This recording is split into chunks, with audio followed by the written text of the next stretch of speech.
didn't kill the rumor that Disney likes to hide adult references in all their films. Conspiracy theorists like to point out that the minister is far too excited to be leading the ceremony, while Disney's defenders claim his nodding. Yo, what's good guys? Kelvin here. Today we're gonna be looking at 10 hidden adult jokes in children's movie. So what is your favorite movie when you were growing up? My favorite movie is of course Kung Fu Panda. It's just a really fun movie to watch. What is your favorite? Is it Lion King, Frozen, or Zootopia? A lot of good movies, a lot of good kids movie. Be sure to leave it in the comment section below and make sure to get this video an early thumbs up. Really help out the channel. And yeah, let's get right in with the show. I'm free now.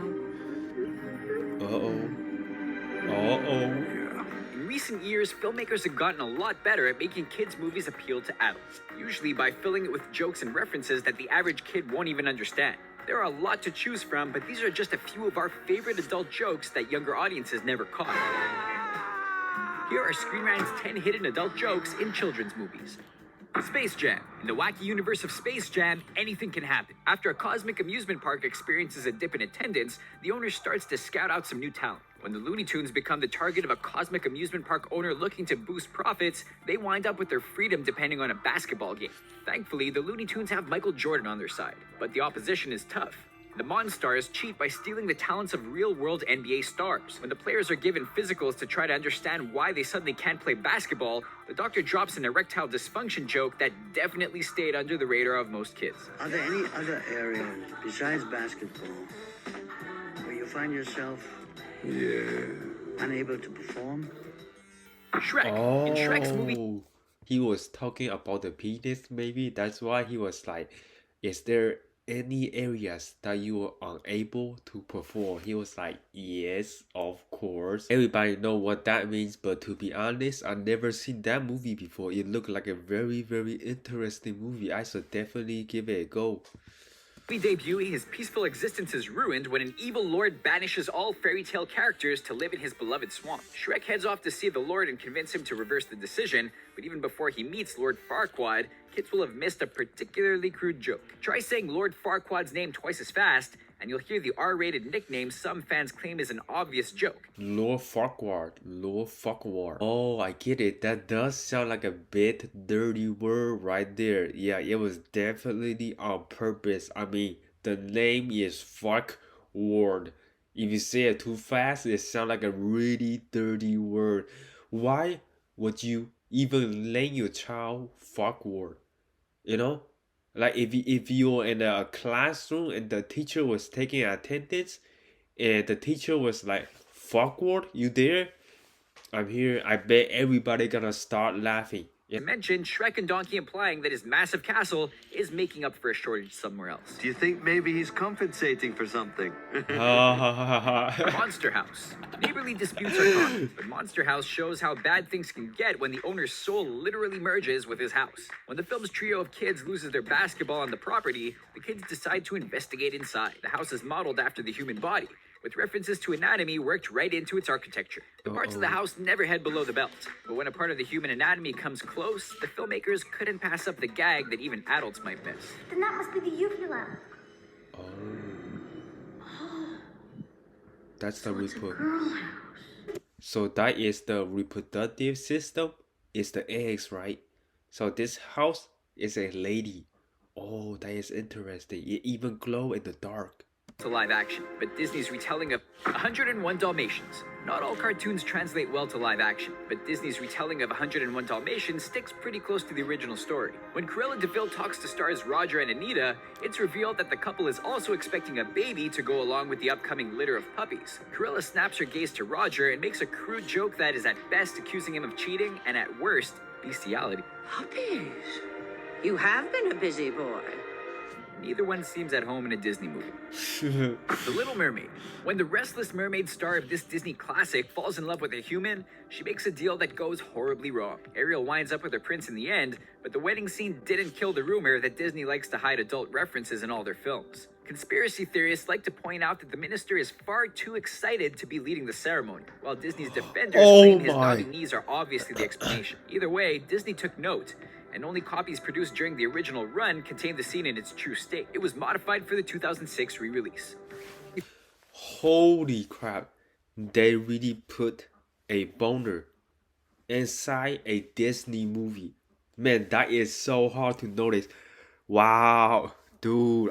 Muppet Treasure Island. Based on a classic pirate caper, Muppet Treasure Island keeps to the original plot, sending Muppets on a search for treasure while navigating pirate-infested waters. The Muppets have always been as popular with adults as kids, and are known for incorporating dirty, sometimes dark humor into their show. One of the film's more risque scenes sees Kermit and Miss Piggy reunite, with the pink pirates discussing her past lovers. She then greets Tim Curry's Long John Silver a little too intimately, leading Kermit to assume they've also knocked boots. Hello. Ooh. No, him too? Madagascar. Most parents learn fast that inventing words or phrases to replace cursing in front of their kids is a must. But sometimes those clever solutions make it into film. In the animal adventure Madagascar, a group of pampered animals escape their New York zoo to wind up on the island of Madagascar. Alex the lion is prone to hunger-induced hallucinations, which means his friend Marty the zebra starts to look a little too delicious. I think I know the word is sugar honey iced tea. You guys probably heard the word too. If you guys already heard of it, leave it in the comment section below. Ride home arrives, Marty runs to fetch a starving Alex. As Marty turns to flee the attack, he shouts out a seemingly meaningless string of words. Oh, sugar honey iced tea. Told you. Hey, hold up, hold up. When the adults take a second to think it over, they'll realize the word's first letters spell an entirely different word. Sugar honey iced tea. Yes. The Rugrats movie. If you were watching Nickelodeon in the 90s, there's a good chance you know cartoon babies Tommy, Chucky, Phil and Lil, and the rest of the Rugrats gang. The cartoon's full-length movie saw Tommy and his friends set out to return his newborn brother Dill to the hospital. The show was always a bit edgy, but one dirty little joke in the movie slides by almost completely undetected. A conversation between two newborns turns dark as one laments the loss of her umbilical cord. Man, they cut my cord. The second baby stares longingly into his diaper, Consider yourself lucky. telling her to be happy that's all they took. Oh, I know what that means. Mrs. Doubtfire. Okay, so it's not exactly a children's movie, but a lot of us have seen Mrs. Doubtfire as kids. Deadbeat dads are nothing new for Hollywood, but when it's Robin Williams in the role, Oh you know my it's God. going to be funny. It's bad enough that his character loses his kids in a custody battle with his soon-to-be ex-wife, but disguising himself as the elderly Mrs. Doubtfire actually works, until a new suitor named Stu starts courting his wife. People who actually saw the movie as children might now realize that the villainous Stu was actually a decent guy, but most of the sexual innuendos probably went completely over their heads. No conversation proves it better than Mrs. Doubtfire's attempt to scare him off by discussing her nighttime hobbies, all of which were completely meaningless to the kids, just laughing at a man dressed as an old woman. Hope you're up for a little competition. She's got a power tool in the bedroom, dear. The Road to El Dorado. She got all the power tools in the bedroom. Oh, you know what that means? Anybody know what that means? I know what that means, okay? It's getting a little bit naughty. In this DreamWorks Power tool in the bedroom, dear. The Road to El Dorado. In this DreamWorks adventure, two quasi-criminals set out to find a mystical city of gold. But it wouldn't be much of a movie if things went smoothly for the heroes Tulio and Miguel. The journey isn't all bad though, especially for Tulio, who enjoys the company of a beautiful woman named Chell. In fact, he might be enjoying it a little too much. In one scene, the camera pans across a couch before Chell appears from below, followed by a satisfied Tulio. Considering the sounds heard before they were interrupted, and the fact that their heads pop up from two different places, the animators seem to be implying something far more adult than a PG kids movie. But we'll let you decide.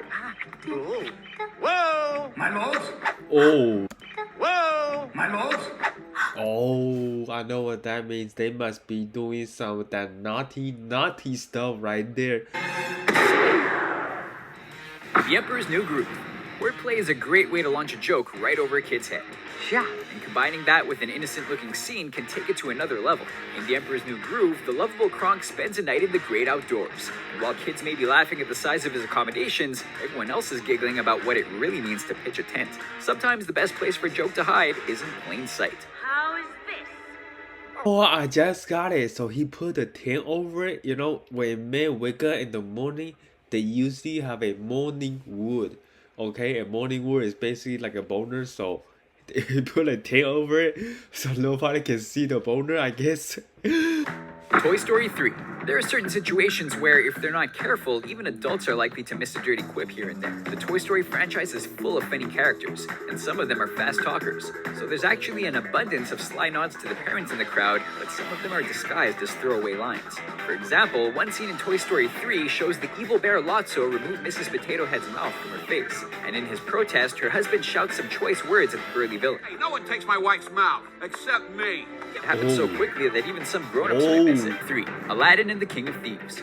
Aladdin scored huge points for Disney when it was released in 1992, and even though they were released straight to video, the two sequels, Return of Jafar and The King of Thieves, were also well received. Spoiler alert, it takes Aladdin and Jasmine almost 3 whole movies before they get married, and when they finally get the chance in the 3rd installment, the castle comes under attack.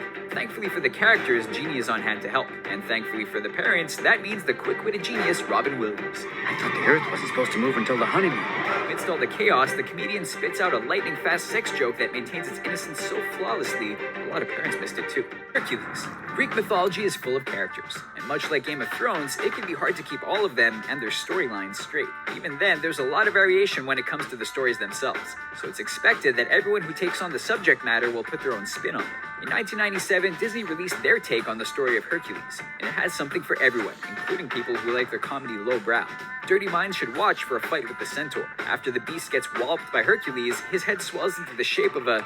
well, just watch it and see. Figurative.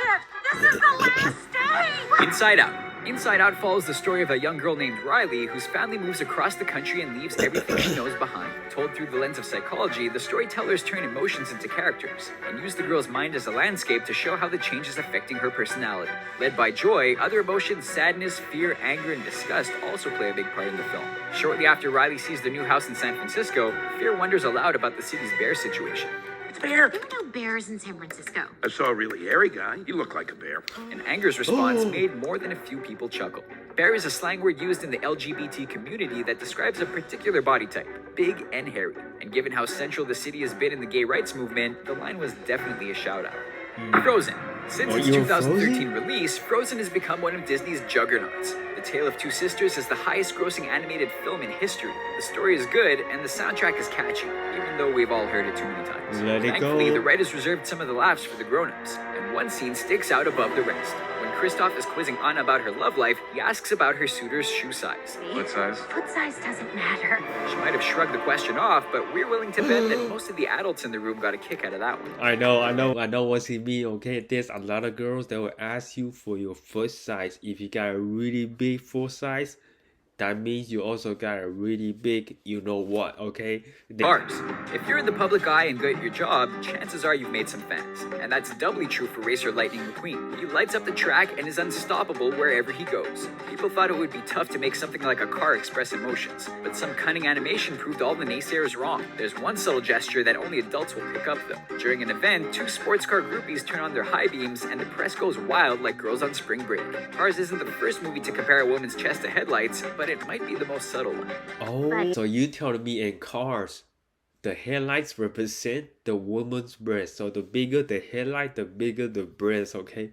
And when you turn the headlights on, it means they are flashing their breast, okay?